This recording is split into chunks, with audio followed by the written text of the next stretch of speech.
Welcome back to the Postpartum Prep Podcast. My name is Carradine and I'm your podcast host. And today I'm joined by Amy Brown, who is here to give us a Q&A on building a postpartum support network. Amy, would you introduce yourself to our audience? Hi, hello. I am a professor of maternal and child health from Swansea University in the UK. My research over the last, 20 years now has been all about supporting new parents with feeding and caring for their baby. Amazing. Now, I got to meet Amy a few months ago at the Cayman Islands Breastfeeding Conference where Amy came and spoke.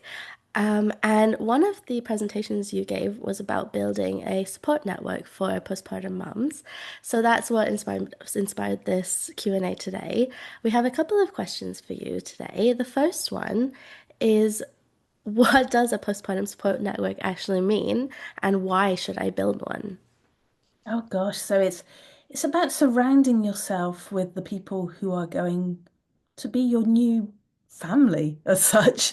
Using that in a kind of very broad term, they're the people you're going to turn to when you have a question, when you have a worry, when you need connection, when you just need someone who understands. And it could consist of so many different types of people, but Mm, they're the people that you know you can just get in contact with when you need something, and you will be mm. there for them as well, depending on their role and within your network. But it's just about surrounding yourself with that reassurance and that connection and that love and that space for Mm. you to grow as a new mother or a new parent. So important. I really like, for me, I just think community in motherhood is everything. It transforms your experience. But this next person actually says, I don't have any family nearby. How could I build a postpartum support network from scratch? Do you have any tips? I mean, I think that's something that a lot of new parents now experience. They've moved somewhere different, or they've moved away from family, or maybe they haven't got much family or a relationship with them.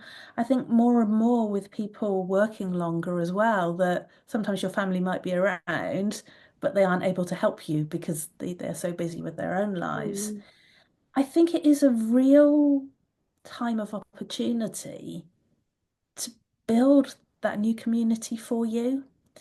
I remember I had my first baby when I was fairly young in my friendship group. So I was 23 when I was first pregnant. I was 24 when I gave birth. And at the time, very few of my friends had children. And this isn't a criticism of them because, of course, you don't understand, but they didn't understand. I remember them inviting me to a drinking festival at about 2 weeks postpartum, and me just going, no, no, no, no, no.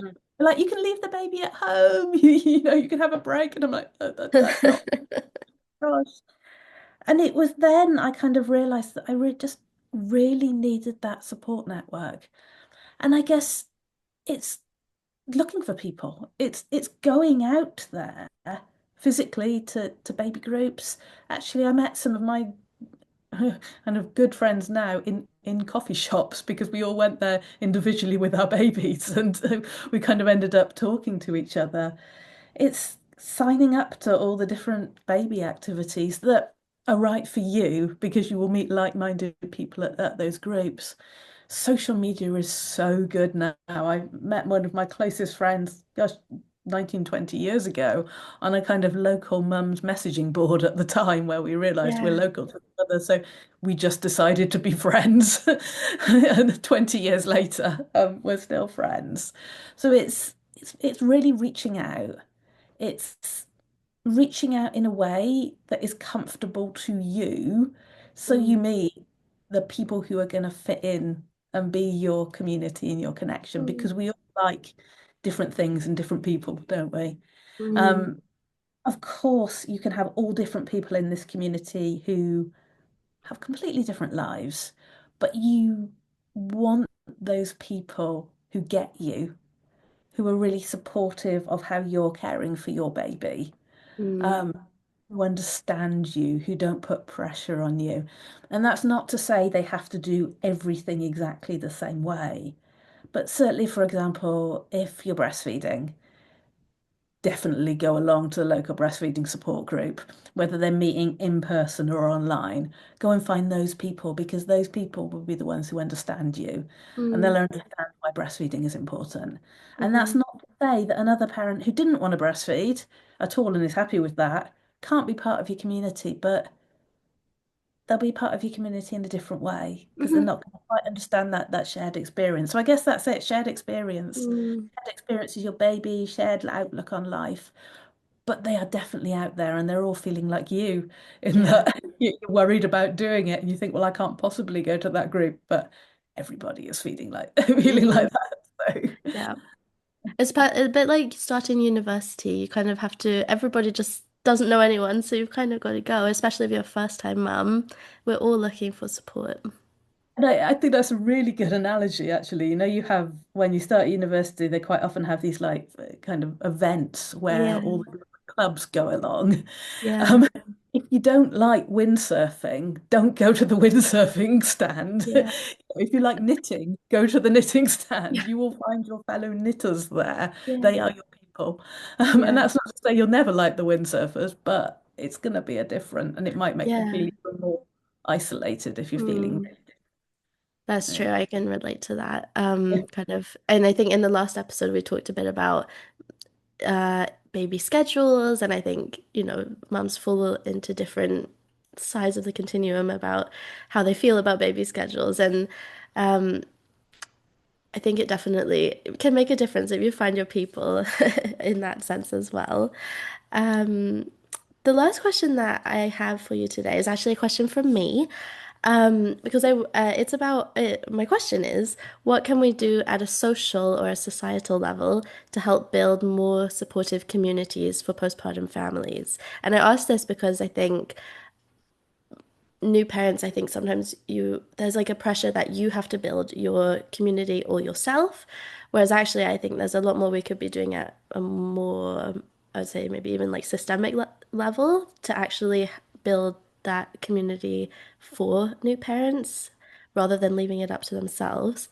And I think this is something that we kind of spoke about a little bit at during the conference. Is there anything any ideas you have there? I think everybody can just be a bit more understanding and welcoming to new Mm, parents and mm, babies. I think quite often in many places we're not that baby friendly, are we? mm, You go to the no. supermarket and the baby's crying and somebody's tutting, and it's Mm, it's everybody can play a role in just being a bit more supportive. So you see mm, mum with a new baby and you give her a smile. You don't yeah. necessarily have to go up and go, "You're doing a great job." Some people might really like that. Some people will be like, "Who are you?" You know, but it's about that smile, it's about being welcoming, it's about being family friendly in that way on an individual level. I guess it's reaching out to our family and friends as well about how we can make our lives a little bit easier for new parents. So what can we do to help them? Can we Mm, go around when they've got a new baby and do a bit of housework for them? You know, just really making them feel more secure and supported on a much wider level. I would love to, change governments so they give much more family-friendly policy and longer maternity leaves and, all sorts of things we could put in place there. If we look to like the Scandinavian countries where they've got such good parental leave and, they're really, really family friendly and all the benefits they see there. It's things like workplaces can really have groups for, pregnant and new parents to put them in connection with each other. And, I just love the kind of coffee shops and community venues that have drop-ins for new parents to give them a space, the libraries that put on a breastfeeding group, or, the local leisure centre that does a baby massage group, or just welcomes in and gives parents spaces where they can come and meet. And it's almost like going back to that themed university event, isn't it? What can you offer in your communities mm, that will make a difference? mm, Encouraging new parents to come along. If you're in a coffee shop, can you do a Wednesday morning kind of meet for mums with new babies, or even some sort of sports event or anything that's within your kind of area of where you're working, your organization, what would Mm, help new parents feel more connected to each other, to the community, to just feeling more seen and part of it, I guess. mm. Yeah, and I love how you talk about at the individual level, we can all be more welcoming to new parents. That kind of, businesses can think of ways that they can support parents. And it's also about, the government has to certain policies are going to help parents and certain policies are not. And it's all interlinked. And I just love to highlight that for new parents who feel like it's all on themselves. Actually, if things are hard, sometimes it's not just because of you, there's other things at play. And also, we can all make that difference in our community as well.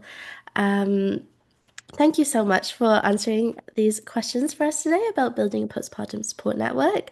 For everyone listening, we did just record a whole other episode about baby routines and schedules and really whether they are helpful or harmful. And I highly recommend you listen to that episode because Amy has done some amazing research around this and she really gives us some great tips for first time parents and anyone in general, actually. Even I benefited from that conversation, having already been through it all myself. So I highly recommend you go and check that episode out. It will be the episode that was released just before this one.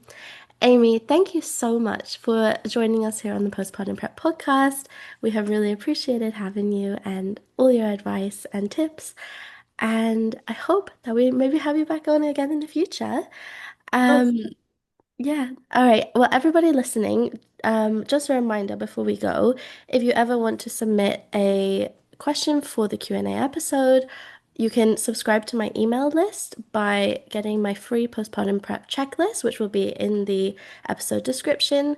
And I always share the Q&A episode topics in my email newsletter, so you can submit your questions. Thank you again, Amy, and we will see you next time on the Postpartum Prep Podcast.